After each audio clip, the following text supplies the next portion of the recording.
Hello everyone. So చాలామంది students TSRJC notification గురించి అడుగుతున్నారు. టీఎస్ఆర్జేసీ నోటిఫికేషన్కి మనకి టైం పడుతుంది అనుకుంటాను. సో ఇది కాకుండా ఇంటర్మీడియట్ స్టూడెంట్స్ అంటే ఇప్పుడు 10th కంప్లీట్ చేసే స్టూడెంట్స్ అందరికీ కూడా ఇంటర్మీడియట్ ఫస్ట్ ఇయర్లో అడ్మిషన్ కావాలి. అందుకోసమని మెయిన్గా ఎస్టీ స్టూడెంట్స్ ఎవరైతే ఉన్నారో ఈ ట్రైబల్ వెల్ఫేర్ కాలేజెస్లలో ఎస్టీ వాళ్ళకి మెజారిటీ ఆఫ్ ద సీట్స్ ఉంటాయన్నమాట. సో నోటిఫికేషన్ ఆల్రెడీ రిలీజ్ అయింది.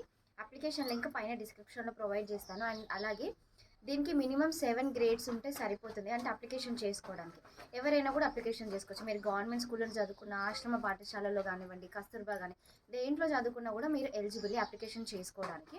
ఇంకొకటి ఇన్కమ్ సర్టిఫికేట్ గురించి, రూరల్లో అయితే 1 lakh అండ్ అలాగే అర్బన్లో అయితే 1.5 ఇట్లా రూల్స్ అయితే ఉన్నాయి. ఏజ్ లిమిట్ ఒకటి పర్ఫెక్ట్గా చెక్ చేసుకోండి. చాలామంది స్టూడెంట్స్ ఏజ్ లిమిట్ ఉండకపోవడం వల్లనే అప్లికేషన్ చేసుకోకుండా ఉంటారు. అదొకటి క్రాస్ చెక్ చేసుకోండి. అప్లికేషన్ చేసుకోవడానికి 200 రూపీస్ అయితే పే చేయాల్సి ఉంటుంది. ఇంకా ఏదైనా డౌట్స్, సిలబస్ ఏంటి, వెయిటేజ్ ఏంటి కావాలి అనుకుంటే కంప్లీట్ పీడిఎఫ్ తన్యటుగా టెలిగ్రామ్ ఛానల్లో ప్రొవైడ్ చేశాను. Thank you.